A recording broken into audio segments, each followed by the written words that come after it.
it's time for some games on GGSP. I'm Jem. And I'm Rad. Coming up, we go deep underground in a review of the mining and crafting RPG Aground. Plus, we find out how you can learn another language using video games. And we don't mean a programming language, we mean the speaky-talky kind. Oh, is there anything games can't do? Alonzi! Vamos!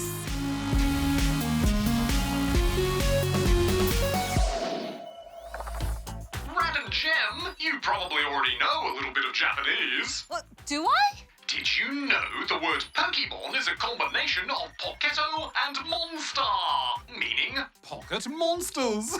So there you go. Some new words already in the memory bank. Oh, nice. Hey, Darren, is that red light on the camera supposed to be on? Oh, well, Live? Mariam, only I am allowed to call action. action!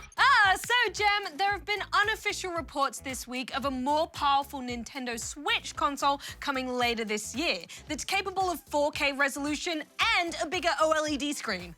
OLED means organic light emitting diode for those who don't know. It's basically just a fancy type of screen.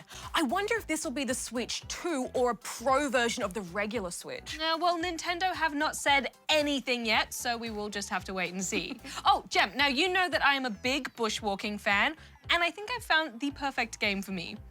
I've been following the development of Silverwood Grove, a tabletop game set in a mythical version of Australia.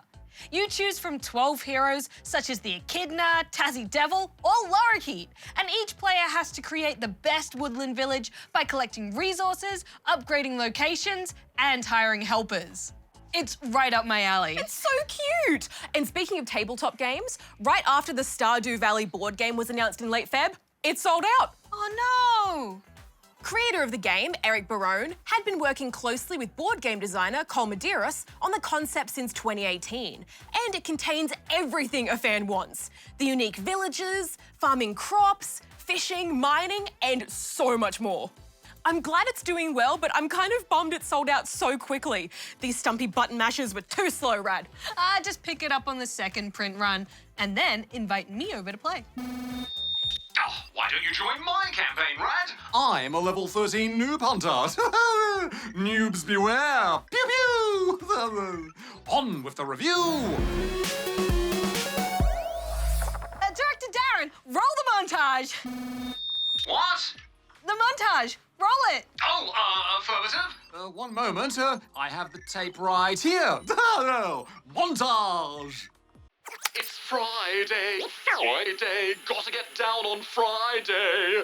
Everybody's looking forward to weekend, Friday. Pause, Mariam. Friday. Wrong tape.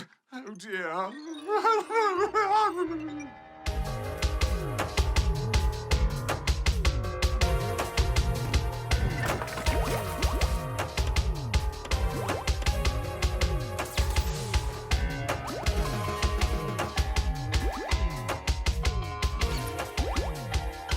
Aground is a mining crafting RPG that feels a lot like Terraria with RPG elements. Oh, spot on, Jem. You play as a shipwrecked survivor trying to rebuild a life on the island you washed up on.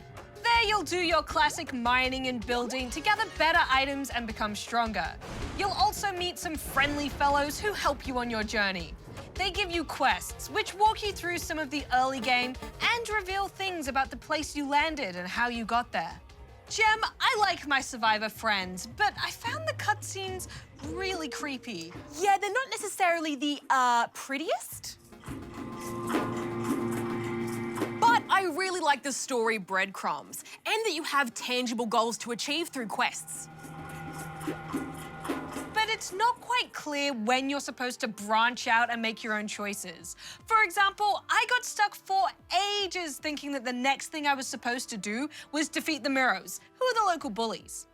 I spent so much time, money, and resources trying to take them down, only to realize that they spawn endlessly, are too tough, and you're not supposed to take them head on anyway.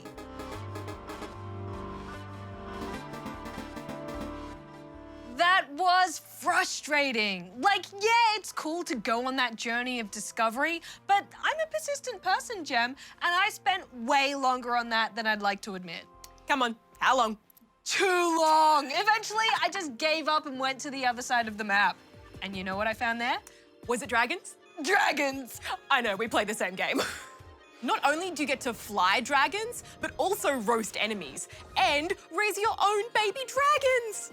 This game has everything I need. Even better, you can assign a baby dragon or another animal to be your familiar and help you on your journey. Personally, I really liked the cat, which I named after my own cat, Pelican, because its eyes glowed in the dark, making it easier to see underground. Although it seems your familiar doesn't attack all enemy types, which was a real problem when I went into a brawl planning on just letting Pelican wipe them out. Ooh, that's what you get for sending a cat to do your dirty work. But figuring out that kind of stuff is one of the things I love most. There's this great sense of delight every time you discover something new. So many moments of, what is that? And oh yay, new things to mine. Just when I started feeling a bit tired of an area, something new and exciting would come my way. And there's a whole variety of different islands to explore that feel like entirely other worlds. Figuring things out can also be a bit of a headache, like when I built my factory on top of the hill, which also turned out to be a Yeti's home. It just kept throwing snowballs at me and I couldn't use my factory. You did it. I did. No, stop! Please, ma'am, I just want to use my factory. Did not enjoy discovering that. I also didn't love the controls. It felt a little clunky, and I was constantly doing things I didn't mean to because Z is used for basically every action. It's not a huge gripe, but it felt pretty noticeable to me. I did really like the fishing though. That felt a bit like a typing game. For more difficult fish, you have to hit the right key at the right time. It added a bit of spice to my life. Oh, spicy gem. All in all, Aground is a delightful and expansive game that I could play for hours. It does like a tiny bit of polish, but you can actually play a demo of the game in browser on some websites. So I'm giving it 5 out of 5 rubber chickens. This is a great rainy day game for me that I think will be in my rotation for quite some time to come. So I'm also giving it 5 out of 5 rubber chickens. I love video games. Or should I say, video gameu god daisuki desu. Did you know that video games can be an effective tool to help you learn a foreign language? The key to becoming fluent is repetition, immersion, and consistency. And nothing beats an all-interactive and entertaining digital world to help boost your memory and brain power. Start by simply changing the language option in the audio settings for most games for quick immersion. You won't be fluent overnight, but you'll definitely increase your familiarity with how a new language sounds. 3, 2, 1, ya! I wouldn't recommend changing the subtitles unless you're super confident in your chosen language skills, like me. Anywho, here's a bunch of titles to get you started on your new language journey. Translation. This vivid and fast-paced game contains 7 different languages to learn with hundreds of vocabulary lists built into its system. You play by matching words in your chosen language to your target language. For example, English to French or German to Spanish, and so on. You can set yourself a challenge with multiple choice or only revealing the first letter of the correct answer. All whilst quickly zipping past obstacles, collecting shinies, and bopping along to energetic trance music. Oh. Doof, doof, doof, doof. Bienvenidos a la cripta. Dame tu cosita. Dame tu cosita. Just dance. Ay. Scientific studies have shown that both music and dance will activate different parts of the brain, making it easier to recall information and memories later. And the Just Dance series has a variety of popular foreign language songs that you can sing and dance to. On each song, lyrics will be displayed on the bottom of the screen. For some languages that have their own writing system, like Chinese or Korean, the game will use romanization, which is where foreign words are written as you'd say in English. What a fun way to study language outside the classroom, and you'll quickly remember new vocabulary in no time with these catchy earworms stuck in your head. Oppan Gangnam Style. Gangnam Style. Whoop, whoop, up and Darren style. Gangnam Style. Oh. Got Dortmund gegen Bayern. Buschi. FIFA. The ever-popular FIFA games allow players to change the commentary into various languages. With soccer culture still booming across Europe and Latin America, hearing commentary from the German or Brazilian Portuguese narrators will give your game an authentic feel and strengthen your listening skills. Gabriel Jesus. Also pick up some sports lingo and accurately pronounce the names of soccer stars. Não tem falta, que perigo! Olé! Go, go, go, go!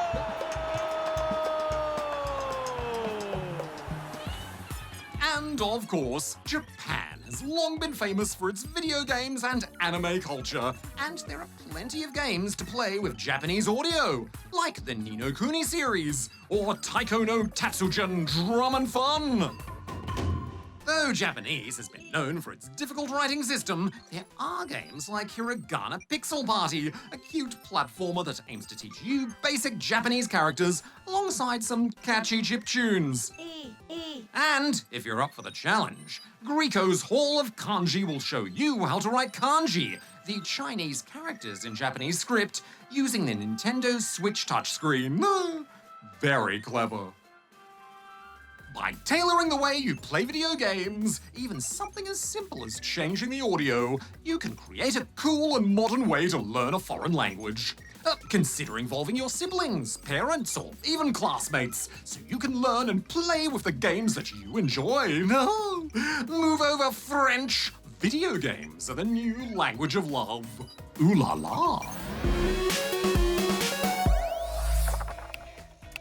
Hey, Jem, want to hear a joke one of my Animal Crossing villagers sent me? Oh, go on. What did the cake say while cutting onions? What? I'm in tears! Get it? Because cakes are always crying. You mean because cakes have tiers, like layers on top of each other, right? Oh, yeah, I knew that. I was making another joke. Now it's time for some Ask SP questions. So let's check out our first video, which comes from Gabriel.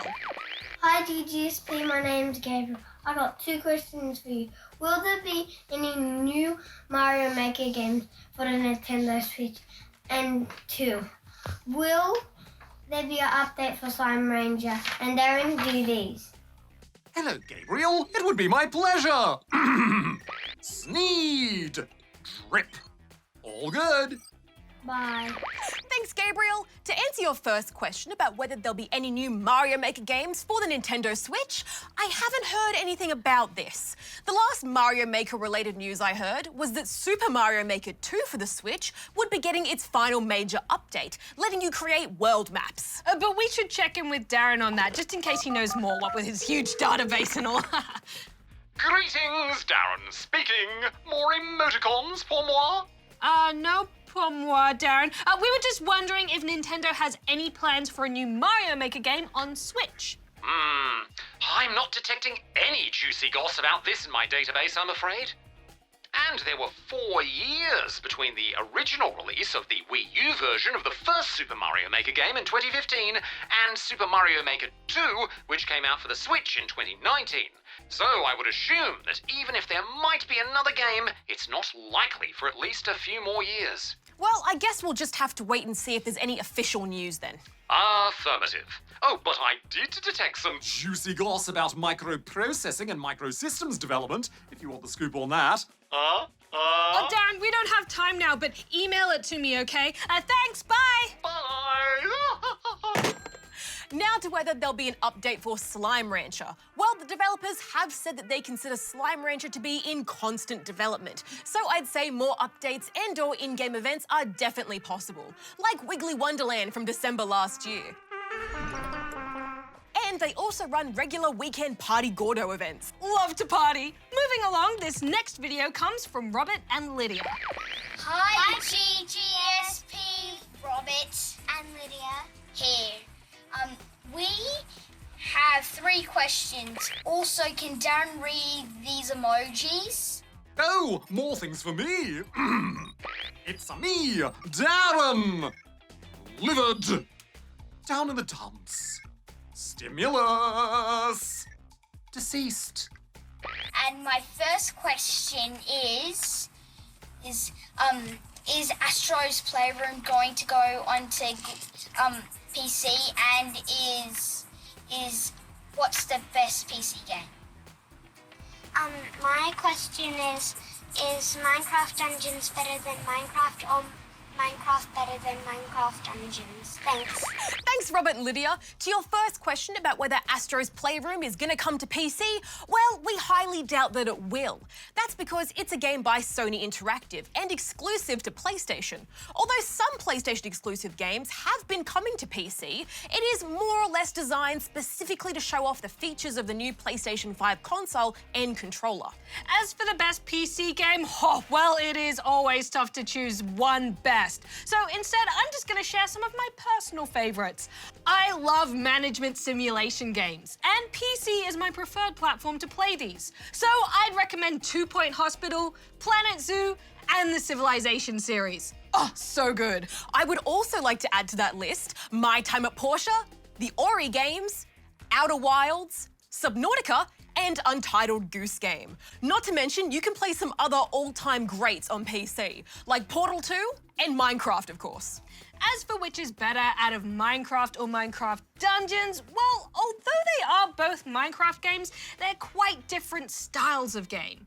Original Minecraft is based around the survival genre, though it does, of course, have a creative sandbox-style mode built in. And it has been around for more than 10 years, during which time we've seen it constantly evolve.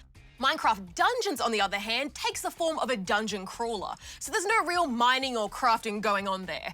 It's still loads of fun, especially in multiplayer, and it's also been receiving regular DLC and updates. But it was only released last year, so it remains to be seen if it will have the long-lasting popularity of OG Minecraft. But I don't think I could say that one is better than the other. It's kind of like comparing apples and oranges. OG Minecraft's better. Indeed it is. Now that's all the time we have for Ask SP today. If you have a question for us, go here to send it in. And if it's a video that makes it on the show, we'll send you some fun GGSP stuff for your troubles. What are some other things that are both great but hard to compare? Cheese toasties and chocolate cake. Dogs and eggs. What about Rad and Gem? Oh, I think we all know who's better there. It's Rad. Well, we're almost out of time. Gem, Rad, just letting you know you're almost out of time. Yeah, Darren, that's just what Rad said. And now we're wasting time. Well, hurry up then. Oh, next week on the show, the mind-bending puzzles of Maquette. Why are you talking to me anyway? I'm bored. And I'll share 4 of my favorite retro Redley games. Don't forget to check in with us at abc.net.au/GGSP, where you can find tons of extra stuff. But until next time, may all your games be good ones. Rad out. Gem out. And you made it. Well, actually, you went over by an eighth of a second, but pretty good. Pretty good.